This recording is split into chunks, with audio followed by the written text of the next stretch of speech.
Y estamos contentos por estar en la casa de Dios. Sean todos bienvenidos. Amén. Puedes tomar tu asiento. Muchas gracias, amada iglesia. Diga conmigo, la presencia de Dios, dígalo fuerte, la presencia de Dios es la que bendice. Entonces, ¿qué es lo que bendice? La presencia de Dios. Y para eso quiero que podamos estar leyendo en el libro de Segunda de Samuel, capítulo 6, versículo del 1 en adelante. Nos dice lo siguiente. Dice: David volvió a reunir a todos los escogidos de Israel, que eran 30,000. Y se levantó David y partió de Baala de Judá con todo el pueblo que tenía consigo, para hacer pasar de allí el arca de Dios, sobre la cual era invocado el nombre de Jehová de los ejércitos, que mora entre los querubines. Pusieron el arca de Dios sobre un carro nuevo. Diga conmigo, carro nuevo. ¿Qué pusieron sobre el carro nuevo? El arca del pacto, el arca de Dios. Y dice: y la llevaron de la casa de Abinadab, que estaba en el collado, y Usa y Ahío, hijos de Abinadab, guiaban el carro nuevo. Y cuando lo llevaban de la casa de Abinadab, que estaba en el collado con el arca de Dios, Ahío iba delante del arca. Y David y toda la casa de Israel danzaban delante de Jehová con toda clase de instrumentos de madera de haya, con arpas, salterios, panderos, flautas y címbalos. Lo que nos hace demostrar es que ellos estaban celebrando, ¿sí o no? Había una fiesta en ese momento. Y dice: cuando llegaron a la era de Nacón, Usa extendió su mano al arca de Dios y la sostuvo, porque los bueyes, ¿qué hicieron? Tropezaban. Y el furor de Jehová se encendió contra Usa y lo hirió allí por aquella temeridad, y cayó allí muerto junto al arca de Dios. ¿Quién? Usa. Y dice entonces: y se entristeció David por haber herido Jehová a Usa, y fue llamado aquel lugar Pérez Usa hasta hoy. Y temiendo David a Jehová aquel día, dijo: ¿cómo ha de venir a mí el arca de Jehová? Vean lo que dijo David. Dice que se llenó de miedo y de temor, y se dijo en sí: ¿cómo ha de venir a mí el arca de Jehová? De modo que David no quiso traer para sí el arca de Jehová a la ciudad de David, y la hizo llevar David a casa de Obed Edom Geteo. Y dice: y estuvo el arca de Jehová en casa de Obed Edom Geteo 3 meses. ¿Cuánto tiempo tuvo? Y bendijo Jehová a Obed Edom y a toda su casa. Fue dado aviso al rey David diciendo: Jehová ha bendecido la casa de Obed Edom y todo lo que tiene, a causa del arca de Dios. Entonces David fue y llevó con alegría el arca de Dios de casa de Obed Edom a la ciudad de David. Qué impresionante. Y yo sé que Dios hoy va a hablar en este lugar, y quiero que te prepares, amada iglesia, porque Dios se va a mover hoy de una manera especial. Pero también nos hace ver cómo muchas veces tomar decisiones equivocadas puede marcar tu vida. Una de las cosas que vemos acá es el arca del pacto. Diga conmigo, el arca del pacto. Dígalo, el arca del pacto. Pregúntale a la persona que está a su lado, dígale, ¿qué es el arca del pacto? ¿Por qué? Porque estamos hablando precisamente del arca del pacto. Y el arca del pacto era el tesoro nacional de Israel. Era el tesoro nacional de Israel, es decir, era lo más grande, lo más valioso que tenía el pueblo de Israel. ¿Y sabe qué era? La presencia de Dios misma. El arca del pacto se había construido con madera especial, era revestida de oro y había una serie de cosas, instrumentos, de artículos especiales que habían dentro del arca. Pero lo más importante era que eso representaba la presencia de Dios. Cuando el arca del pacto fue regresada a Israel, después de un breve cautiverio en Filistea, ¿por qué? Porque llega un momento donde el ejército filisteo, que siempre estaba en contienda contra Israel, llegó un momento, años atrás, donde ellos habían derrotado a Israel, y como parte de los tesoros en aquellos tiempos, cuando había una batalla, cuando había un enfrentamiento entre dos naciones, la que ganaba se quedaba, le tomaba parte de los tesoros, de lo más valioso que poseía esa nación a la cual ellos habían derrotado. Entre esas cosas valiosas que los filisteos, la nación filistea, había tomado de Israel en ese tiempo, ¿sabe qué era? El arca del pacto. Y después de un breve cautiverio se vuelve a tomar, después de haber ganado Israel, vuelven a tomar el arca. ¿Y sabe lo que pasó? Una vez que ellos toman nuevamente el arca, y lo vemos después más adelante, todo lo que ocurrió, ¿verdad? Cuando tuvo el arca también con los filisteos, pero de más adelante o en otro mensaje, ¿verdad? Lo voy a hacer más énfasis ahí. Pero lo que vemos acá, que una vez que el pueblo comienza y rescata el arca del pacto de Jehová, después de su breve cautiverio, fue guardada en la casa de un hombre llamado Abinadab. Diga conmigo, Abinadab. Y lo que ocurrió fue que cuando el arca del pacto llegó a casa de Abinadab, estuvo ahí por 20 años. ¿Cuánto tuvo el arca del pacto en la casa de Abinadab? 20 años. ¿Y sabe por qué David toma la decisión de traer nuevamente el arca del pacto hacia su ciudad, hacia la nación? Porque David había observado, había visto que Abinadab había sido bendecido por causa del arca del pacto, de la alianza. Y sabe, él quiso traer el arca nuevamente a Jerusalén para que la nación toda fuera bendecida como lo había hecho en la casa de Abinadab. David dijo: ¿cómo es posible que durante tanto tiempo, por 20 años, habíamos descuidado el arca del pacto y hemos visto cómo Dios ha bendecido a Abinadab y toda su casa? Por lo tanto, David dijo: yo necesito traer nuevamente el arca del pacto a Jerusalén. ¿Para qué? Para que la nación toda sea bendecida por Dios.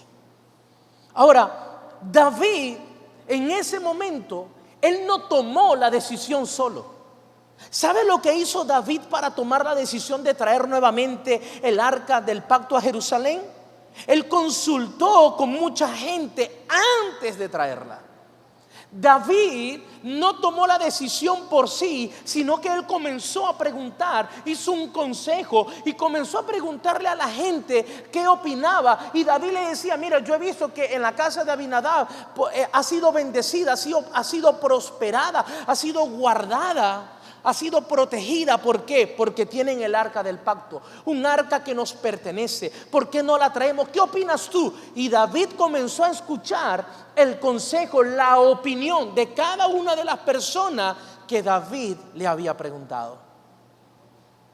Ahora bien, una de las cosas que vemos acá es que cuando David toma la decisión de traer el arca, que estaba en donde había pasado 20 años en la casa de Abinadab, en ese momento que él toma la decisión de traerlo, hay dos personajes, que es Usa y Ahío, y ellos son los encargados, fueron los seleccionados de llevar el arca, que ellos iban a ir delante del arca. ¿Por qué? Porque Usa y Ahío eran hijos de Abinadab, y que más que ellos, que habían tenido por 20 años el arca del pacto en su casa. Ellos estaban acostumbrados ¿a qué? A ver el arca, y por lo tanto ellos fueron seleccionados para ir delante del arca y poder llevarlo a su nuevo destino. Ahora bien, como lo acabamos de leer, todo iba bien. Y cuando hablamos que todo iba bien, ¿es por qué? Porque lo pusieron en un carro, el carro tropieza y está a punto de caerse al suelo, que el arca del pacto, porque los bueyes tropezaron y el arca estaba a punto de ¿qué? De caer. Iba a caer a tierra, cosa que iba a ser algo terrible. Pero ¿sabe lo que pasó? Y con esta acción de Usa, quizás él estaba a punto de convertirse en un héroe nacional. ¿Por qué? Bueno, porque él iba a evitar que el arca del pacto se cayera a tierra. Y si nosotros, ¿verdad?, leemos eso y dice, bueno, pero es que él tuvo una buena intención, él se iba a convertir, ¿verdad?, su nombre iba a quedar el hombre que impidió que el arca del pacto cayera a tierra. Pero ¿sabes qué? No sucedió así. Eso no fue lo que sucedió. De hecho, fue todo lo contrario. Diga conmigo, todo lo contrario.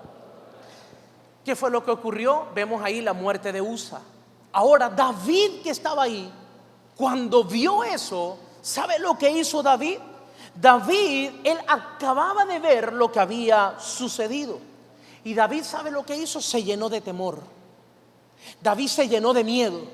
Y dijo, ¿cómo es posible que yo acabo de ver que un hombre donde estaba el arca por 20 años y él tuvo una buena intención, y cómo es posible que él, por tratar de sujetar el arca del pacto, Dios lo haya matado fulminantemente? Y eso bastó para llenar de miedo y de temor a David. Y basado en esa emoción, David, en la emoción de temor y miedo, él toma una decisión basado en ¿qué? En lo que él acababa de presenciar. Y la decisión que tomó David fue dejar el arca del pacto en una casa que no era la casa de David, sino la casa de Obed-Edom. David dijo, yo no puedo llevar, de hecho, él lo dijo.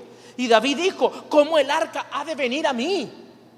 Y cuando nosotros vemos eso, yo me pregunto, ¿por qué David se llenó de miedo y de temor cuando vio que Usa cayó muerto por haber tocado el arca del pacto? Tanto que tomó la decisión y dijo, yo no puedo llevar esta arca. Literalmente David lo que estaba haciendo era menospreciando la presencia de Dios. Y dijo, yo no la puedo llevar a mi casa. ¿Por qué? Porque si este hombre murió instantáneamente por haberlo tocado, ¿cómo yo lo voy a llevar a mi casa, que cualquier persona que lo toque, o yo, si lo llegara a tocar, voy a morir instantáneamente? Quizás David en ese momento también se vio reflejado, ¿verdad? Pasó un rayo X sobre su vida, sobre sus pensamientos, y dijo, ¿cómo lo voy a llevar? Y quizás en algún momento yo me equivoco, también voy a morir así. La presencia de Dios es tan fuerte, amada iglesia, que puede cambiar la vida de una persona en cuestión de segundos. Ahora, lo que nosotros observamos fue que se cometieron varios errores. ¿Y sabe cuáles fueron los errores que se cometieron? Y vamos a ir desglosando. El primer error que se cometió y que cometió David, escuche bien esto, fue que él pidió consejo humano. David pidió consejo humano. ¿Está mal pedir consejo a una persona? No, pero depende. ¿Por qué? Porque Dios no fue tomado en cuenta en lo que se planeaba hacer. Dios no fue tomado en cuenta. David lo que hizo fue que David mencionó a Dios ante el pueblo, pero nunca buscó la dirección de Dios. David, en vez de buscar la dirección de Dios, él se fue al pueblo y comenzó a preguntarle a la gente qué opinaba, qué creía, qué pensaba, si la traía o no la traía. Él quería hacer algo bueno, pero nunca le consultó a Dios, nunca buscó la dirección de Dios si hacerlo o no hacerlo. El error de David fue que confió más, aunque tenía, ¿verdad?, una buena intención, la meta era buena, nunca le preguntó a Dios. Es decir, nunca tomó en cuenta a Dios, pero sí tomó muy en cuenta las decisiones y las opiniones de las personas. ¿Cuántas veces no te has equivocado en tomar una decisión radical que tú sabes que va a bendecir o que va a transformar tu vida, y más que buscar la dirección de Dios, ¿qué opina Dios? Te importa más lo que opine la gente allá afuera. Tus amigos, compañeros de trabajo, de estudio, compadre, comadre, primos, ¿sí o no? Le preguntas más a ellos y no tomas en cuenta la dirección de Dios. Es ahí donde tenemos que tener cuidado, porque eso fue el error que cometió David. ¿Y sabe por qué? Presta atención a esto, porque aunque lo queramos hacer, aunque lo que tú quieras hacer sea bueno, no puedes dejar a Dios en segundo plano al tomar una decisión. Por muy bueno que lo que tú quieras hacer sea bueno, no dejes a Dios en segundo plano. Es decir, primero busca qué opina Dios, cuál es la dirección de Dios, y después entonces comienza a preguntar a personas específicas, porque ciertamente tus decisiones van a estar basadas de acuerdo a las opiniones de otra persona. La pregunta es: ¿a quién le estás preguntando para tomar tus decisiones? A veces quieres preguntarle a alguien si te casas, si no te casas, si tienes hijos, si no tienes hijos, si trabajo, si no trabajo, qué trabajo me conviene, si tomo esta decisión que, ¿verdad?, que le conviene a mi familia. Primero pregúntale a Dios, pregúntale a tu pareja, y después pregúntale a otra persona si no se ponen de acuerdo. Amén. Ahora bien, una de las cosas que vemos acá también es que lo que Dios dice es más importante que lo que se intente hacer, por más bueno que sea. Lo que Dios dice es más importante que aquello que tú intentas hacer, por muy bueno que parezca. Pero ¿qué opina Dios? ¿Qué dice Dios? Porque a veces nos dejamos llevar porque la intención es buena, mi sueño, mi anhelo es algo bueno, pero entonces como creo que para mí es bueno, entonces no le consulto a Dios, porque quizás Dios me va a decir que no me conviene. Y como ya es lo que yo quiero, es con lo que yo sueño, porque lo he visto que otros lo tienen y yo lo quiero, pero si le consulto a Dios, quizás Dios me va a decir que no. Es como cuando un hijo le quiere preguntar a sus padres, le dice: ¿me dejas salir a una fiesta?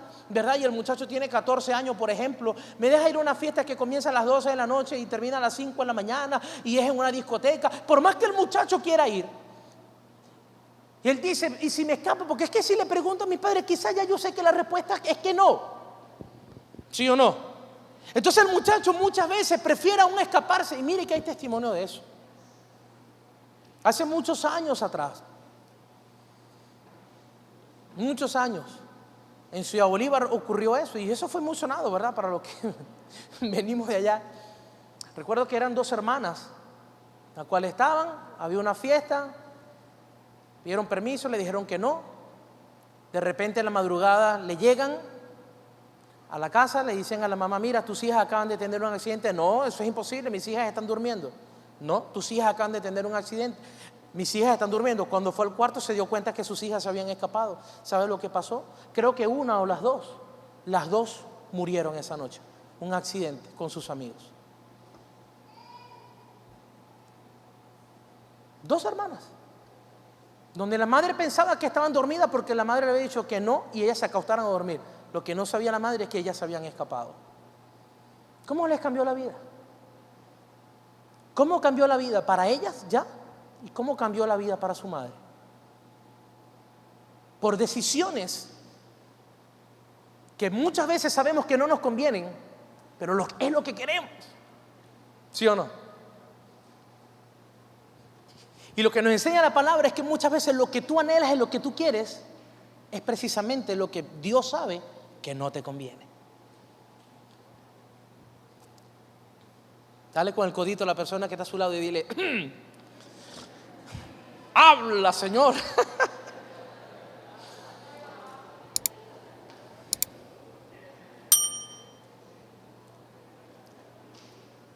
Quiero que se te grabe esto, amada iglesia. Si la mayoría lo dice o lo hace, esto no lo convierte en lo correcto o adecuado ante los ojos de Dios. Lo voy a volver a repetir. Si la mayoría lo dice o lo hace, esto no lo convierte en lo correcto o adecuado ante los ojos de Dios. El hecho de que la mayoría de las personas que están a tu alrededor te digan o estén de acuerdo contigo en algo que tú quieres alcanzar, pero que si tú sabes que está mal, eso no, por más que todo el mundo esté de acuerdo, eso no lo convierte en algo correcto ante los ojos de Dios. Por más que la mayoría y que la multitud de amistades, de familiares, coincidan contigo, eso no lo convierte correcto ante los ojos de Dios. ¿Sabe por qué, amada iglesia? Porque la palabra de Dios nos enseña que lo que es bueno y correcto delante de Dios, aunque no le agrade a las personas, va a ser correcto ante los ojos de Dios. Y lo que es incorrecto delante de los ojos de Dios, aunque todo el mundo esté de acuerdo, sigue estando incorrecto delante de los ojos de Dios.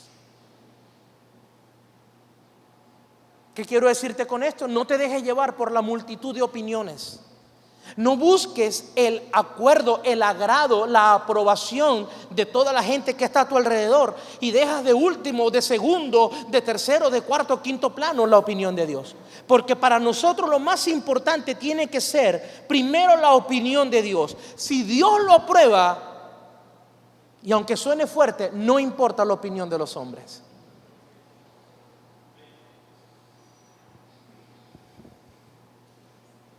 Una de las cosas que vemos era cómo se transportaba el arca. Diga conmigo, ¿cómo se transportaba el arca? A David en ese momento, a él se le había ocurrido y a él se le había olvidado en sí. A él se le había olvidado cómo era que se transportaba el arca del pacto. Y David, la autoridad, ¿verdad? La mayor autoridad en ese momento, él mandó a preparar un carro nuevo. Y todos nosotros, bueno, mandó a preparar un carro nuevo para transportar el arca. Sí, muy bien. Pero él en ese caso lo que hizo fue que él se le había olvidado que así no era que se transportaba. Y él mandó a preparar un carro nuevo siguiendo el ejemplo de los filisteos. Porque cuando los filisteos le ganan a Israel y se llevan el arca, ellos prepararon un carro para poder transportar el arca. Pero así no era como se transportaba. ¿Sabe por qué? Y aquí es donde tenemos que tener mucho cuidado de tratar de innovar ante los fundamentos de las ordenanzas de Dios. Hay personas que muchas veces quieren poner lo moderno, lo actual y tratar de transformar los principios bíblicos. Yo quiero adaptar la Biblia a lo moderno. Tú no puedes transformar la Biblia en lo moderno. No, tú tienes que, a pesar de lo actual que estamos viviendo hoy, de la tecnología, de los avances, pero sin olvidar los principios, las promesas y las ordenanzas que Dios nos ha dejado por miles de años. Hay valores y principios que se enseñan en el hogar, que por muy moderno, por muy actualizado y por más que pasen los años, hay cosas que se enseñan en el hogar por más de, ¿verdad?, cientos de años atrás, que todavía nosotros tenemos que aplicarlo. Hay cosas que no se pueden cambiar, los valores, los principios, y tenemos que tener eso muy en cuenta. Amén. Ahora, ¿qué dice el libro de Éxodo capítulo 25 versículo 13 y 14? Éxodo 25, 13, 14 dice lo siguiente, dice, porque aquí es donde el Señor le da las instrucciones de cómo ellos tenían que hacer el arca del pacto. Ahí, ¿verdad? Era madera, creo que madera de acacia, tenía que ser revestida de oro, tenía que tener unos querubines en la parte de arriba, pero también, ¿verdad? Dice aquí lo siguiente, dice, harás unas varas de madera de acacia, las cuales cubrirás de oro, dice, y meterás las varas por los anillos a los lados del arca para llevar el arca con ella. Entonces lo que estamos viendo acá es que el arca, diga conmigo, el arca era transportada a pie, no en carro. ¿Y sabe cómo se tenía que transportar el arca? Sobre los hombros, aquí, cargado. Así era que se tenía que transportar. ¿Sabe por qué? Porque cuando nosotros vemos que se tenía que transportar a pie un levita acá, ¿verdad? Porque ¿quiénes eran los que lo transportaban? Eran los levitas. No era el más experimentado en ese tiempo, eran los levitas, es decir, los sacerdotes. Y tenía que ponerse un levita de este lado, otro levita del otro lado, un levita atrás y el otro atrás 4 levitas, 4 sacerdotes, aquí en sus hombros, y ellos tenían que llevar el arca a pie. ¿Y sabe por qué a pie? Porque cuando se habla de a pie, hay un esfuerzo, hay distancia que recorrer, hay un peso que cargar. Y cuando nosotros queremos llevar el arca del pacto de Dios a nuestros hogares, tenemos que saber que es un peso que tenemos que cargar, que somos los encargados. Hoy usted que está aquí, hombres, mujeres de Dios que están aquí, tú eres el encargado de hoy de llevar el arca del pacto de Dios a tu casa. Y si tú estás aquí con tu familia, usted tiene que agarrar, usted se pone uno en cada extremo y vamos a llevar el arca, y no lo vamos a llevar en el carro, lo vamos a llevar a pie. ¿Por qué? Porque a pie es un esfuerzo. Vamos a esforzarnos de todos los días a poner el arca en nuestro hogar, y esa arca vamos a orar. Eso, mire, mantener la presencia de Dios en el hogar requiere de un esfuerzo. Requiere de un esfuerzo. Escuche. Y la distancia que ellos tenían que recorrer no es que era muy larga, eran 16 kilómetros. Pero ellos querían innovar y David quería, no, vamos a ponerle un carro nuevo. Pero es que así no era, era a pie. Y eran los levitas, eran los sacerdotes. Mire, y le voy a decir algo, amada iglesia. Y usted tiene que levantarse hoy como ese levita de su hogar y de tu familia. Tú eres el encargado de llevar la presencia de Dios a tu casa. ¿Cuánto lo creen?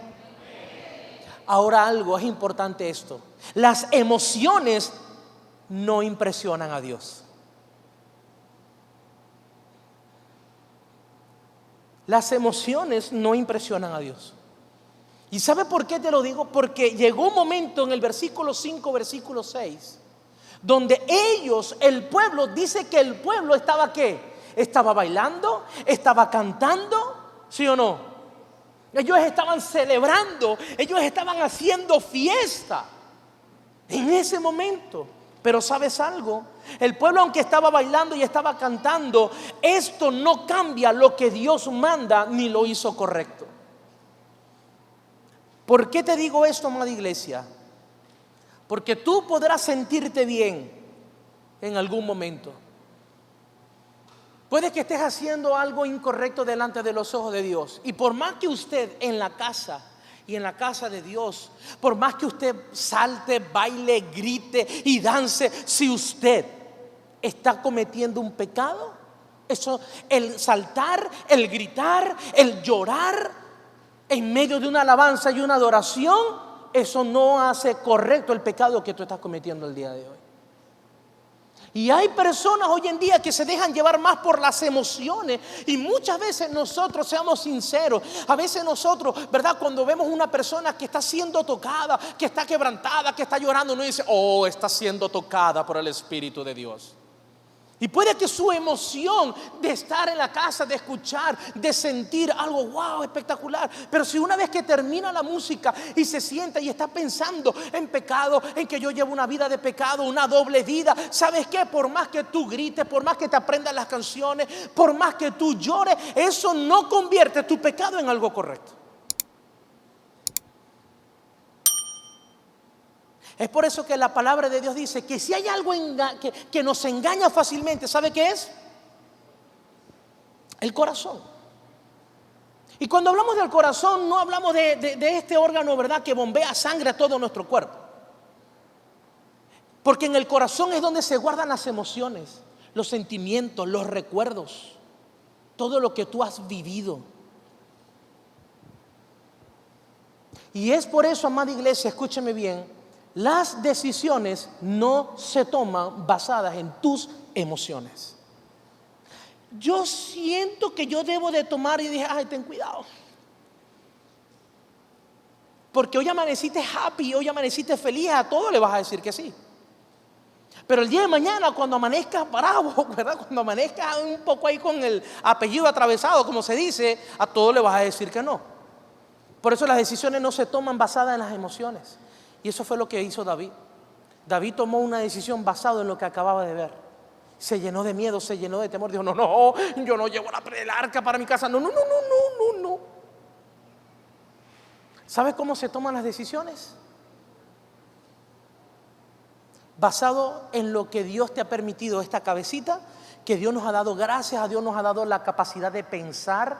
¿Para qué? Para ver lo que me conviene y lo que no me conviene. Y si veo que me conviene, una vez que yo saco me conviene, no me conviene, entonces ahí es cuando yo tomo ¿qué? La decisión que me va a bendecir a mí y que va a bendecir a todos los que están a mi alrededor. Si tú eres una persona casada y tienes hijos, entonces tienes una familia, tus decisiones van a bendecir a tu familia. Si tú hoy en día no estás casado, no estás casada, ¿verdad? Pero estás rumbo a ese matricidio, a ese matrimonio, ¿verdad? Entonces, en ese momento tú tienes que tomar la decisión. Ay, es que yo siento, ¿verdad? Es que yo creo que es la persona indicada. Porque no sé, yo siento que el Señor me ha hablado. ¿Cómo es la persona?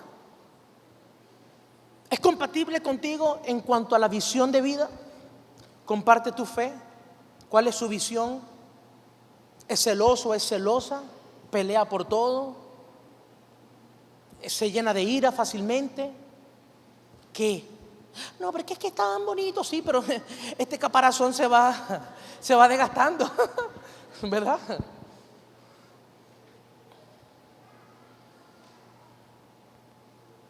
La decisión para tú unirte con una persona no tiene que ser lo físico, aunque es importante que te guste, que te enamore, que cuando tú lo veas o la veas, digas, estoy enamorado de ti. Pero también porque te conozco, porque paso tiempo, sé de que me gusta tu forma de ser. Y para eso Dios nos dejó esto, para tomar decisiones. No tomes decisiones basadas en tus emociones. Amén. No tomes decisiones basadas en tus emociones. ¿Por qué? Porque si no, escuche, vuelvo y repito, usted se podrá sentir bien, pero vivirás engañado por las emociones. Si no estás haciendo la voluntad de Dios, está mal. Por más que usted esté haciendo algo malo y usted se sienta bien, pero usted no cambia, eso sigue siendo malo ante los ojos de Dios. Ahora, David, cuando vio la muerte de Usa, ¿sabe lo que sintió David? David se frustró. David se enojó. Porque ¿cómo un hombre con buenas intenciones había muerto? David se dijo, ¿cómo un hombre como Usa, con buenas intenciones de impedir que el arca del pacto cayera, murió? ¿Y sabe por qué? Aprende esto. Porque las buenas intenciones no te eximen de las consecuencias si no se hace correctamente. Las buenas intenciones, por muy buena intención que tenga una persona, la buena intención en sí no exime a la persona de no hacer las cosas correctamente. Porque había una orden, había una instrucción de cómo transportar el arca. ¿Quiénes debían de transportar el arca? No eran los bueyes, eran los levitas. Y eso nosotros lo encontramos que en Números capítulo 4 versículo 15. Ahí se dan las instrucciones de quiénes eran los que tenían que transportar el arca. Amada iglesia, el hecho de que una persona o que tú tengas una buena intención de hacer algo o de ayudar a alguien, pero no lo vas a hacer de la manera correcta o legal o de acuerdo o lo correcto delante de los ojos de Dios, por muy buena intención que usted tenga, eso no deja de estar mal delante de los ojos de Dios. No es que la persona está pasando por una necesidad, yo tengo una buena intención y bueno, yo voy a tomar esto, aunque no es mío, pero bueno, lo voy a agarrar para... Usted no es Robin Hood. ¿Y qué hacía Robin Hood? Robaba a que supuestamente los que robaban, pero él robaba supuestamente con una buena intención. Entonces yo no tengo, pero tú estás pasando por una necesidad. Bueno, tranquilo, bueno, yo lo voy a tomar, ¿verdad? No es mío, pero bueno, yo lo voy a tomar. Y yo te lo doy a ti, anda. Entonces cuando la persona le dice, mira, ven acá, ¿por qué tú tomaste eso? No, pero fue por una buena causa, fue por una buena intención. Una persona tiene una necesidad. Sí, papá, pero eso no era tuyo. O sea, tú me estás robando a mí para dárselo a otro. Por muy buena intención que tú tengas, lo que tú acabas de hacer es un robo. Eso está mal. No sé si me explico. Y por muy buena intención que usted pueda tener, si usted no hace las cosas correctamente, eso sigue siendo un pecado delante de los ojos de Dios. Y más que darle una bendición a esa persona, usted lo que está es dándole una maldición a la persona que usted le está dando supuestamente una buena intención. Porque ¿cuál fue la raíz? ¿De dónde vino lo que usted está compartiendo con él? Ah, usted tiene una buena intención. Mira, yo tengo esto, me va a costar, es valioso, pero bueno, lo voy a tomar, es mío, me pertenece, me despojo de eso y te lo doy y te quiero bendecir. Ok, muy bien, fue una buena intención, fue lo correcto, no se lo quité a nadie, te lo di, lo que te estoy dando es una bendición. Entonces, por muy buena intención que tenía Usa de tomar el arca para que no se cayera, cayó muerto fulminantemente. ¿Por qué? Porque desde un principio todo se había hecho mal, incorrectamente. Todo se había hecho incorrectamente. Ahora bien, amada iglesia, una de las cosas que vemos acá, y quiero que te prepares para esto, porque hoy quiero que tú te apropies de esta palabra. Cuando el arca está en casa, diga conmigo, cuando el arca, dígalo, cuando el arca está en casa. Y lo que vemos, ¿verdad?, es que el arca estuvo en la casa de Obed-Edom. Lo primero que fue es que David, ¿dónde estaba el arca? En la casa de Abinadab. ¿Y sabe lo que vio David? Que la casa de Abinadab había sido bendecida, prosperada y protegida. Y en ese momento, entonces David dijo: necesitamos traer el arca.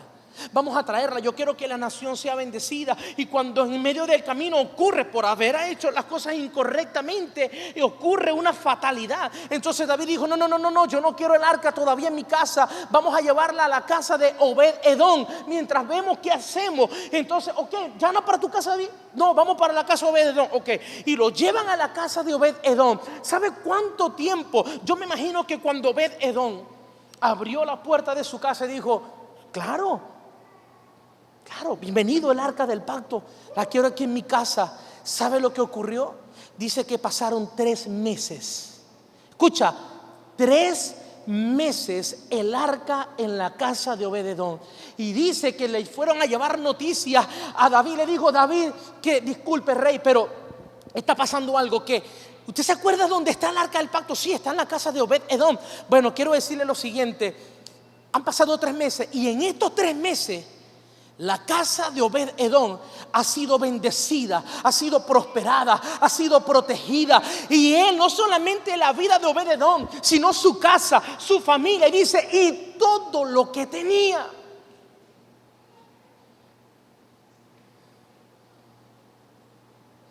Y David en ese momento dice: no puede ser, vamos a ir a buscar el arca, pero ahora vamos a hacerlo de la forma correcta, como tiene que ser.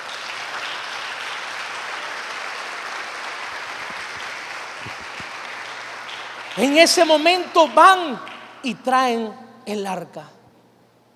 ¿Por qué te digo esto? Porque donde reposa la presencia de Dios hay bendición. Donde reposa la presencia de Dios, hermano, por muy fuerte que esté pasando los vientos contrarios, donde está el arca de la presencia de Dios, en ese lugar tiene que haber bendición. En el matrimonio, en los hijos, en el hogar, en el trabajo, en los estudios, no falta nada. Hay vida, hay salud, hay alegría, hay amor, hay paz. Todo es transformado. Y eso fue lo que hizo el arca en la casa de Obed-Edom. ¿Sabes por qué el arca fue a parar a la casa de Obed-Edom? Porque David la menospreció.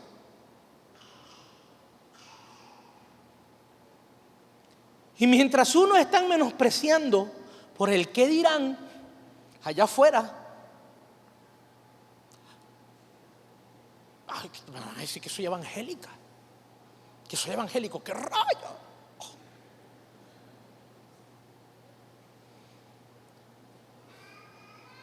Mientras tú lo menosprecias, Hay otros que aquí van a salir y decir: Señor, yo quiero tu presencia en mi casa, yo quiero tu presencia en mi matrimonio, quiero tu presencia en mi vida. Y sabe, tú vas a ser el primero, como David. David menospreció la presencia y después fueron a decirle: David, lo que tú menospreciaste está bendiciendo la casa, la vida, la familia de Obed-edom.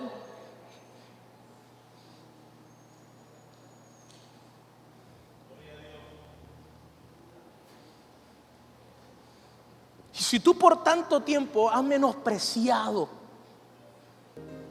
algo tan importante como la presencia de Dios, hoy va a ser el día donde vas a dejar de ver cómo Dios está bendiciendo a otros y tú vas a ser ahora un protagonista.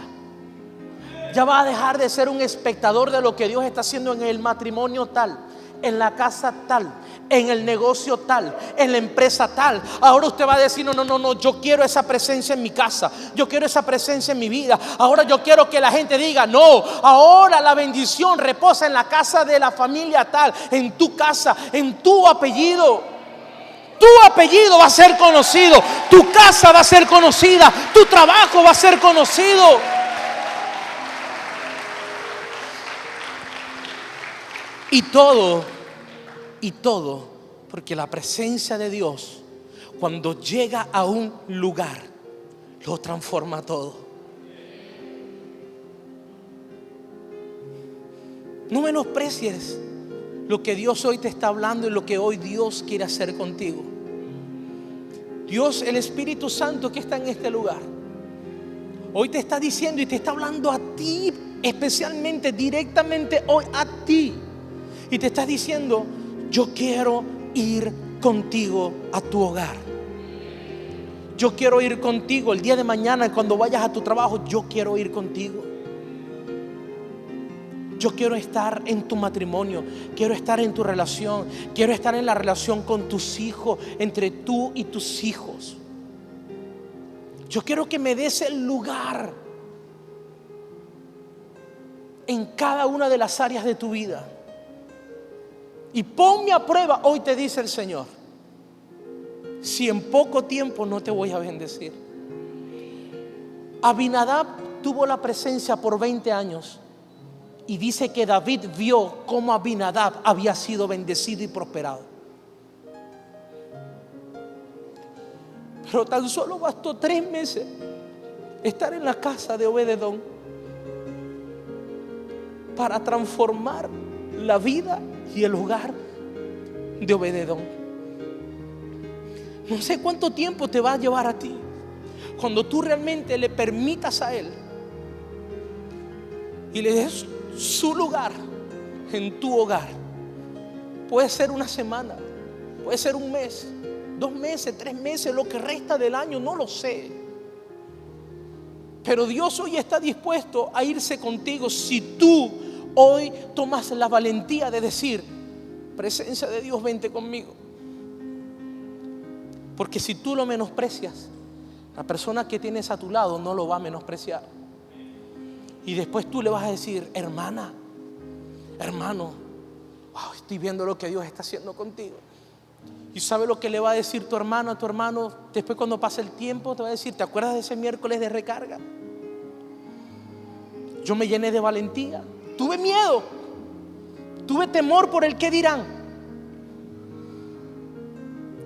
pero yo tomé esa palabra, más que una palabra, tomé la decisión, sin importar lo que iban a decir todos los a mi alrededor.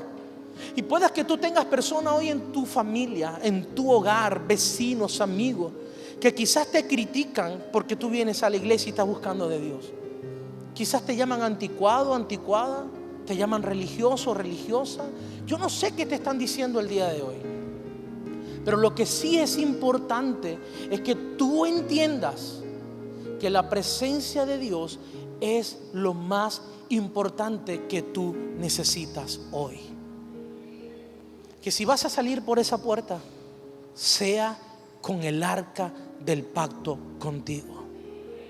No la dejes, no la menosprecies, porque si tú le das la importancia que tiene la presencia de Dios en tu vida, en tu familia, prepárate para los mejores años de tu vida. Prepárate para las mejores temporadas de tu vida. ¿Sí o no? Dios está aquí hoy. Y está ahí en cualquier parte del mundo que te encuentres y que tú nos observas. Dios está ahí contigo. Levanta el arca del pacto. La presencia de Dios provoca la que esté ahí contigo. Y el día de mañana, cuando vayas a salir de tu hogar, pon en alto no solamente el país de donde saliste, sino a quien tú estás representando el día de hoy. Y que tú eres un hijo o una hija de Dios. Que tus palabras reflejen lo que Dios está haciendo contigo. En el nombre de Jesús te bendecimos. Amén.